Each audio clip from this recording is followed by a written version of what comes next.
You know, it keeps happening, and it's getting worse. Electronic benefits theft. It's at a record high in Cuyahoga County. Thieves prey on people who receive SNAP benefits. We first told you about this in February, and we've been following through, but the government still hasn't fixed a problem that's costing you money too. So News 5's Michelle Jarboe tells us help for victims is about to end. If that is, leaders don't act. How can they do this? This doesn't make sense to me. It really doesn't. Patricia Warren is a grandmother of 18 and a great-grandmother of 3, but she's dealing with an unwanted distraction this holiday season. It's just unfair. And they all think about it. I mean, would they like that happening to them?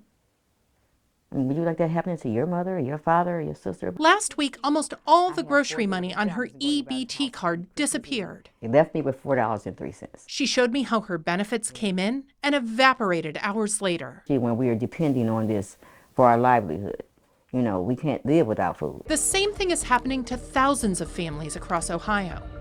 Since mid-2023, the state has received more than 25,000 such fraud reports, and with federal money, replaced $12.6 million of stolen benefits. We're seeing mothers who are trying to put food on the table for their family. We're seeing older adults who are living on a fixed income. Katie Gideon works at the Greater Cleveland Food Bank. Every day we have people calling into our help center, coming into our community resource center, where EBT theft is straining an already stressed food system, as thieves use card skimming devices to steal people's account information. Law enforcement agencies are chasing these shadowy criminals. I talked to a Secret Service agent here in Cleveland, and he told me there have been some arrests in other states.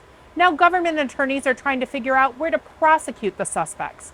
But that doesn't help people who are going hungry now. The reports really started to roll in the second week of December, last week. Kevin Gowan told me Cuyahoga County is flooded with fraud reports, about 1,200 this month, and we still have 2 weeks of the year to go. That it's happening to people who are the most vulnerable is just heartbreaking right now. And the federal reimbursement program will end in just a few days, unless Congress extends it as part of a big government funding package. So I think they need to step up and try to figure out how to get this done and handle it. Patricia says she'll get by, leaning on family and the food bank.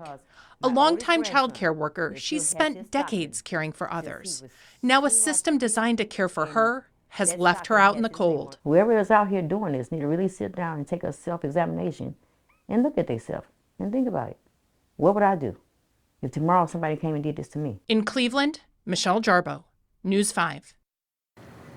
If you have an EBT card, change your PIN number often and lock your card using the state-approved Connect EBT app to protect yourself. A bill to add security chips to EBT cards has been sitting in Congress now for months.